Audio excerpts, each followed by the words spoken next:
American president undoubtedly दुनिया का सबसे पावरफुल इंसान होता है, क्योंकि वो दुनिया की सबसे बड़ी इकोनॉमी और दुनिया की सबसे पावरफुल मिलिट्री को लीड करता है।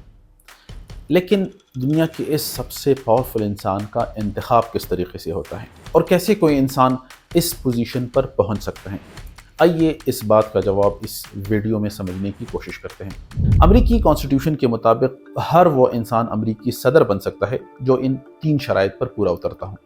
नंबर 1 वो ये कि वो अमेरिका का पैदाइशी शहरी हो, उसकी उम्र मिनिमम 35 ईयर्स हो और वो अमेरिकी सरजमीन पर मिनिमम 14 ईयर्स रहा हो। अब जो भी इंसान इन 3 शराइत पर पूरा उतरता है वो अमेरिकन प्रेसिडेंशियल इलेक्शन के लिए अप्लाई कर सकता है। लेकिन अमेरिकी प्रेसिडेंशियल इलेक्शन का प्रोसेस बहुत ही लेंथी, पेचीदा और मुख्तलिफ होता है। अमेरिकन सिस्टम में हर चौथे साल नवंबर के अवाइल में जनरल इलेक्शंस होते हैं, लेकिन प्रेसिडेंट बनने के ख्वाहिशमंद अफराद साल के तीसरे महीने यानी मार्च से ही उसकी तैयारी में लग जाते हैं। इसका प्रोसेस कुछ इस तरह होता है कि कैंडिडेट मार्च, अप्रैल और मई के महीनों में अपने आप को फेडरल इलेक्शन कमीशन के साथ रजिस्टर कर लेते हैं और अपने प्रेसिडेंट बनने के इंटेंशन को जाहिर करते हैं। जून, जुलाई और अगस्त के महीनों में प्राइमरीज और कॉकसेस के डिबेट्स होते हैं।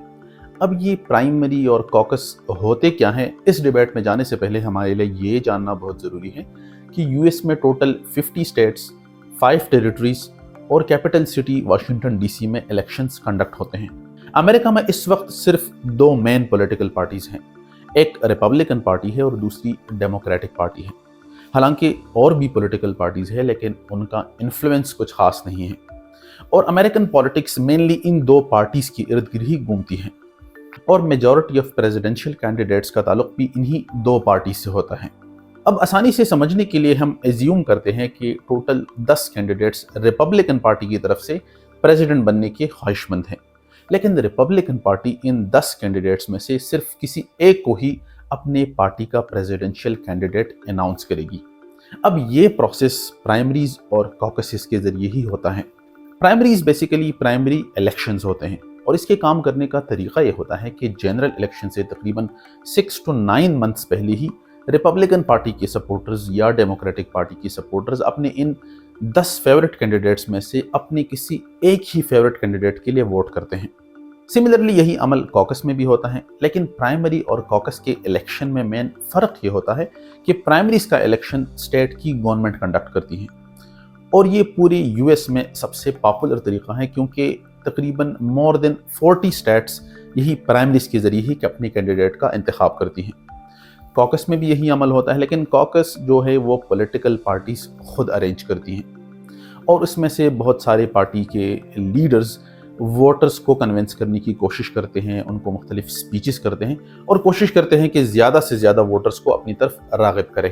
प्राइमरीज और कॉकस के इलेक्शन में जिस कैंडिडेट को सबसे ज़्यादा वोट्स मिलते हैं उस कैंडिडेट को सबसे ज़्यादा डेलीगेट्स दिए जाते हैं।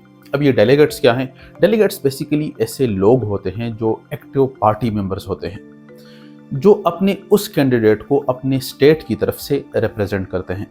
इस रिप्रेजेंटेशन का तरीक़ा कार ये होता है कि जुलाई से लेके अर्ली सितंबर के बीच में हर पार्टी का अपना नेशनल कन्वेंशन होता है और उसमें तमाम स्टेट्स के डेलीगेट्स शिरकत करते हैं।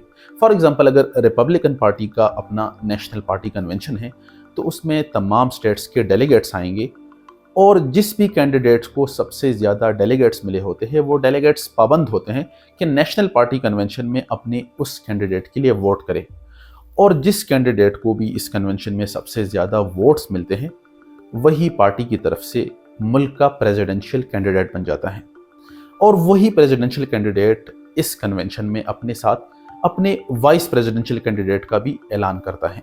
सितंबर और अक्टूबर के महीनों में रिपब्लिकन और डेमोक्रेटिक पार्टी के प्रेसिडेंशियल कैंडिडेट्स के दरमियान 3 डिबेट्स होते हैं जिसमें वो एक दूसरे से सवालात करते हैं और अपना मंशूर आवाम के सामने एक्सप्लेन करने की कोशिश करते हैं। साथ में वो ये भी कोशिश करते हैं कि ज़्यादा से ज़्यादा लोगों को अपने हक़ में वोट देने के लिए कन्विंस करें। इसके बाद आता है मेन इलेक्शन डे, जो नवंबर के फर्स्ट मंडे के बाद फर्स्ट ट्यूसडे वाले दिन होता है और उस दिन सारे मुल्क में एक साथ इलेक्शन होता है। लेकिन बाकी दुनिया की बनिस्बत अमेरिका में प्रेसिडेंट को वोट देने का तरीका और बाद में प्रेसिडेंट बनने का तरीक़ाकार बहुत मुख्तलिफ होता है। क्योंकि बाकी कंट्रीज़ में सिंपल रूल होता है। वो रूल ये होता है कि जिस भी कैंडिडेट को सबसे ज़्यादा वोट्स मिलते हैं, यानी जिसको पॉपुलर वोट मिलता है, वही प्रेसिडेंट नॉमिनेट हो जाता है। लेकिन अमेरिका में ऐसा नहीं है। अमेरिकन सिस्टम में एक कैंडिडेट ज़्यादा वोट्स लेने के बावजूद भी हार सकता है, और ऐसे हमारे सामने बहुत सारी एग्जांपल्स मौजूद हैं। ऐसा 19th सेंचुरी में 3 दफ़ा हो चुका है, और इसी 21st सेंचुरी में ही 2 दफ़ा हो चुका है। 2000 के इलेक्शन में डेमोक्रेटिक पार्टी की कैंडिडेट एल गोर ने रिपब्लिकन पार्टी की कैंडिडेट जॉर्ज बुश से 5,40,000 ज़्यादा वोट्स लिए थे, लेकिन वो फिर भी इलेक्शन हार गया था। इसी तरह 2016 में डेमोक्रेटिक पार्टी की कैंडिडेट हिलरी क्लिंटन ने रिपब्लिकन पार्टी की कैंडिडेट डोनाल्ड ट्रंप से तकरीबन 29 लाख ज़्यादा वोट्स लिए थे, मतलब 2.9 मिलियन ज़्यादा वोट्स लिए थे, लेकिन फिर भी इलेक्शन हिलरी क्लिंटन हार गई थी। अब इसके पीछे एक रीज़न है, और वो है American electoral college. United states के प्राइमरीज, कॉकसेस और दूसरे इलेक्शंस में लोग पॉपुलर वोट के तरीके से ही इलेक्ट होके आते हैं, मतलब जिसके ज़्यादा वोट होंगे वही इलेक्ट होके आएगा। लेकिन यूएस प्रेसिडेंशियल इलेक्शन में सिटीजन्स डायरेक्टली प्रेसिडेंट को वोट नहीं करते, बल्कि प्रेसिडेंट की सिलेक्शन इलेक्टोरल कॉलेज के थ्रू होती है। अब ये इलेक्टोरल कॉलेज कोई फिजिकल जगह नहीं है, बल्कि ये एक प्रोसेस है जिसमें इलेक्टर्स इलेक्ट होके आते हैं, और बाद में यही इलेक्टर्स प्रेसिडेंट के लिए वोट करते हैं। अब इन इलेक्टर्स की डिटेल्स में जाने से पहले हमारे लिए अमेरिकन फेडरल गवर्नमेंट की स्ट्रक्चर को समझना बहुत ज़रूरी है, जिसमें यूनाइटेड स्टेट्स कांग्रेस सबसे इम्पॉर्टेंट है।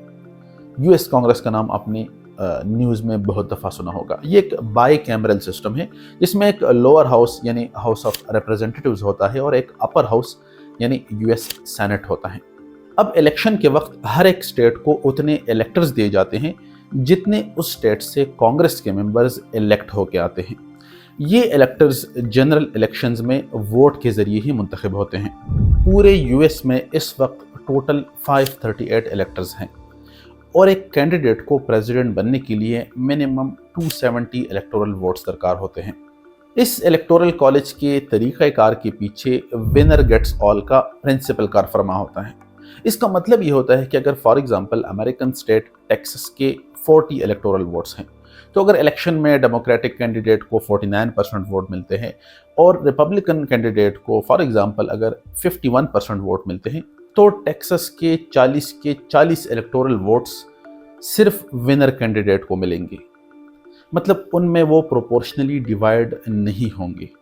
ये विनर गेट्स ऑल का कानून सिर्फ 2 स्टेट्स के अलावा यानी मैन और नेब्रास्का के अलावा बाकी पूरी अमेरिका में नाफिज है, और जिस भी कैंडिडेट को जिस भी स्टेट्स में सबसे ज़्यादा वोट्स मिलते हैं, उसी स्टेट के सारे इलेक्टोरल वोट्स उस कैंडिडेट को दिए जाते हैं। मतलब उनके बीच प्रोपोर्शनली डिवाइड नहीं होते, बल्कि विनर कैंडिडेट को सारे के सारे इलेक्टोरल वोट मिल जाते हैं। मेजॉरिटी ऑफ केसेस में प्रोजेक्टेड विनर का ऐलान इलेक्शन की नाइट को ही किया जाता है, लेकिन एक्चुअल इलेक्टोरल कॉलेज की वोटिंग मिड दिसंबर को होती है, जिसमें सारे स्टेट्स के इलेक्टर मिलकर प्रेसिडेंट के लिए वोट करते हैं, और अर्ली जनवरी में कांग्रेस इन्हीं इलेक्टोरल वोट्स को काउंट करती है, और जिस भी कैंडिडेट को 270 या उससे ज़्यादा इलेक्टोरल वोट्स मिलते हैं, कांग्रेस उसकी प्रेसिडेंसी का ऐलान करती है। और 20 जनवरी को बाकायदा एक इनॉग्रेशन डे होता है, जिसमें नया प्रेसिडेंट अपने ओहदे का हल्फ उठा लेता है।